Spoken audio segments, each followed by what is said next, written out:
une précédente vidéo intitulée Accusé CO2, levez-vous, vidéo 1, j'ai expliqué que l'effet de serre du CO2 était saturé, c'est-à-dire qu'aucune radiation infrarouge que ce gaz absorbe ne s'échappait de l'atmosphère terrestre, et donc que toute la chaleur irradiée par la Terre dans cette gamme de fréquences lui était restituée.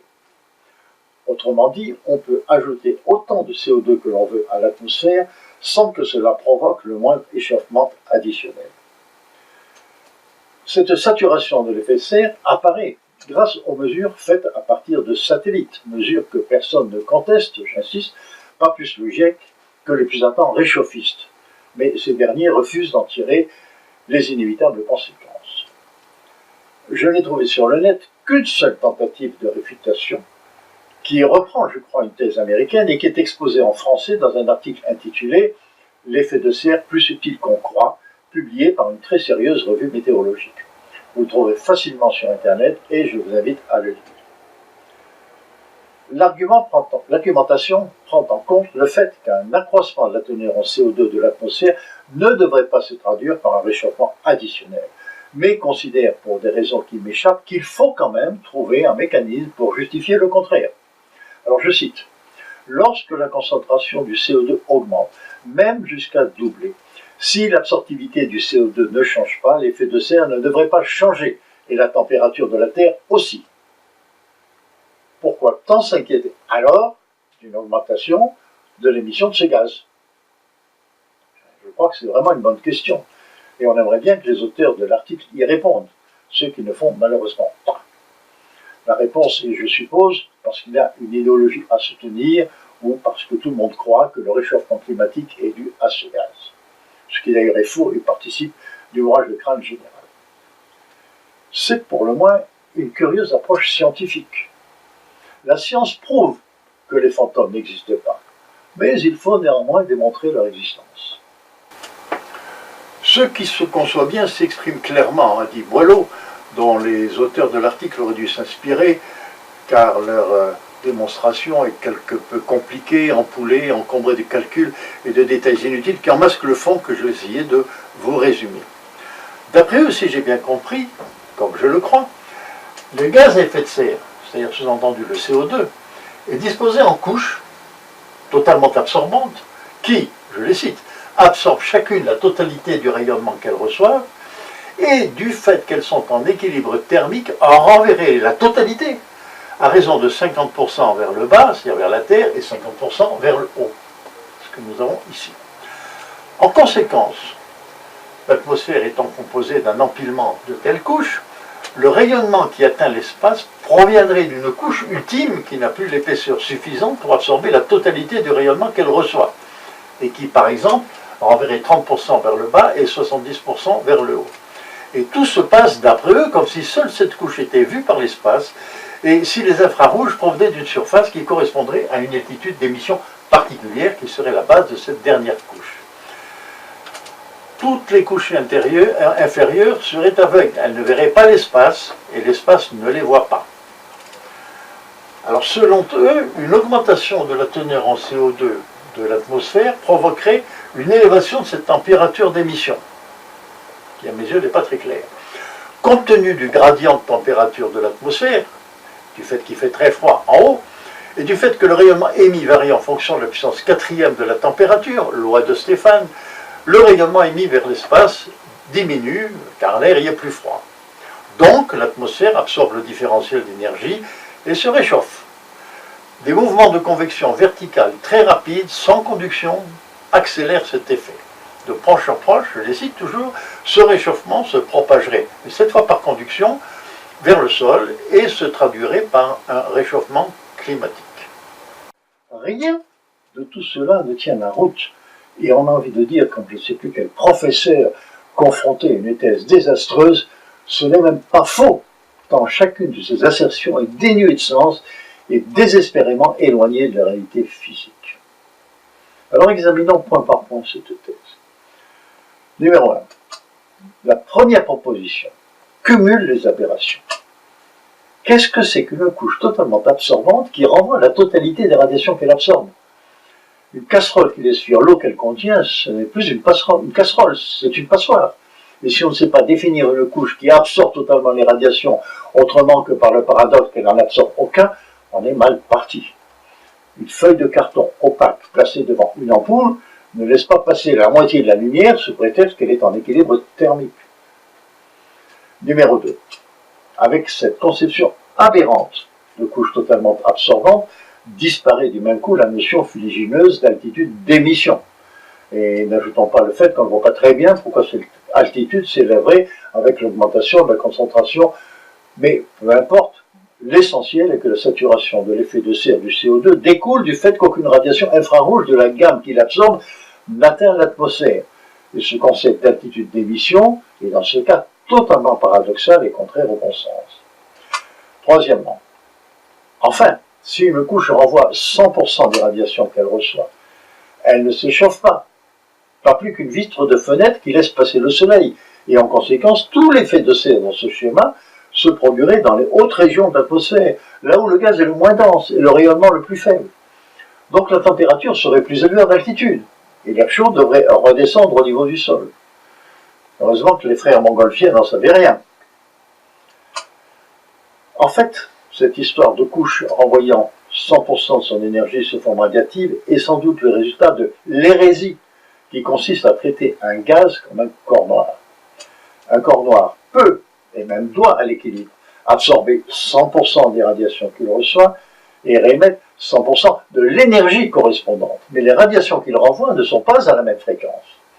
Un gaz, de toutes les façons, se comporte de façon complètement différente. Au contraire d'un corps noir, il ne peut absorber et émettre que des fréquences caractéristiques bien déterminées.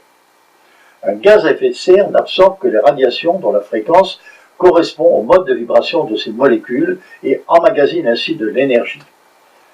En traversant une couche de gaz à effet de serre, une partie du rayonnement est absorbée et excite cette couche. Le reste se perd dans l'espace.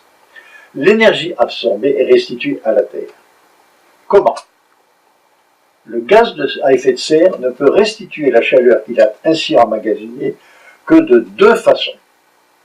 Soit par des excitations spontanées de ces molécules, accompagnées d'une réémission d'infrarouge identique à ceux qui ont été absorbés, soit par conduction, c'est-à-dire par transmission mécanique de l'énergie de vibration de ces molécules qui se transforme en énergie cinétique de molécules plus froides avec lesquelles elles rentrent en collision. En fait, le seul processus en œuvre de transmission de l'énergie absorbée par un gaz à effet de serre est la conduction, car les molécules excitées par l'infrarouge terrestre peuvent effectivement se désexciter naturellement et réémettre ces mêmes infrarouges, qui peuvent d'ailleurs potentiellement être réabsorbés et réémis plusieurs fois. Mais le délai de réémission, quoique très court, est suffisamment long pour que des milliers de collisions se produisent entre-temps. Et du reste, il est bien évident que si aucun de ces rayonnements n'atteint l'espace, comme c'est le cas pour le CO2, c'est bien que toute l'énergie correspondante peut être dissipée autrement que par conduction. Une bonne expérience pour comprendre ce phénomène, par analogie, est la suivante.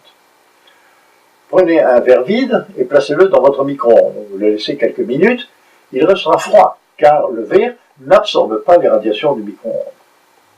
Remplissez maintenant le même verre d'eau et remettez-le à peu près pendant le même temps dans le micro-ondes. Cette fois-ci, l'eau va chauffer, peut-être bouillir même, parce que comme les gaz à effet de serre, elle absorbe certaines fréquences dont celles émises dans le micro-ondes. En touchez maintenant le verre. Il est devenu chaud lui aussi. Or, comme il n'absorbe pas de radiation, pas plus celle du micro-ondes que celle que l'eau est capable de réémettre, qui ont les mêmes fréquences, il n'a pu s'échauffer que par conduction. S'il en est autrement, il serait froid, et l'eau serait radioactive. Enfin, presque. Dernière hérésie capitale, et j'en oublie sans doute, l'application de la loi de Stéphane au gaz. La loi de Stéphane est une émanation de la loi de Planck et ne s'applique encore une fois qu'au corps noir. N'en jetons plus, je crois que la coupe est pleine. En fait, les choses sont beaucoup plus simples. Si on considère une couche atmosphérique qui reçoit un rayonnement que je vais schématiser par cette flèche, cette courbe, à condition qu'elle ne soit pas totalement absorbante, absorbe une partie de cette énergie et laisse passer le reste, que je figure par cette autre flèche. La différence entre ce qui est reçu et ce qui est sorti correspond à ce qui est absorbé Et cette énergie excite les molécules du gaz à effet de serre considérées. Pour que la température de cette couche ne varie pas, il faut que cette chaleur ainsi accumulée soit évacuée jusqu'à ce que le gaz à effet de serre soit en équilibre thermique avec l'air ambiant. Globalement, il s'agit du maintien d'un flux permanent. Et le terme équilibre thermique est un peu impropre dans la mesure où il implique plus ou moins l'idée d'un régime statique alors qu'il s'agit d'un équilibre dynamique. Mais peu importe, le résultat est le même. Le seul processus permettant d'évacuer cette chaleur est, comme je vous l'ai déjà dit, la conduction. Mais continuons notre analyse et portons les stockades finales. Supposons, en dépit de toutes les invraisemblances, que cette thèse soit exacte et qu'un mécanisme différent et encore inconnu engendre une élévation de température de la Terre en augmentant le CO2, et ceci en dépit de la saturation. Alors rapportons-nous au diagramme que je vous ai présenté antérieurement, qui représente le bilan thermique global.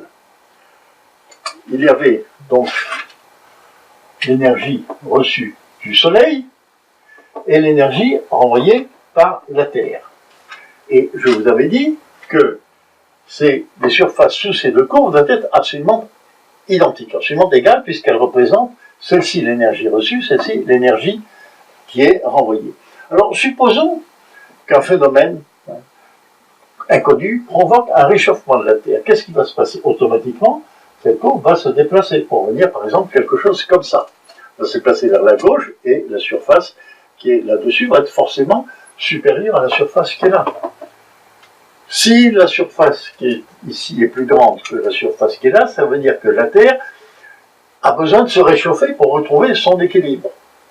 Et donc, on va arriver à ce résultat paradoxal qu'un réchauffement qui ne provoquerait pas, qui ne proviendrait pas de l'effet de serre, réchaufferait la Terre et, paradoxalement, ceci impliquerait un refroidissement de la planète, puisqu'il faudrait qu'elle renvoie dans l'espace l'excès d'énergie et plus d'énergie qu'elle n'en reçoit.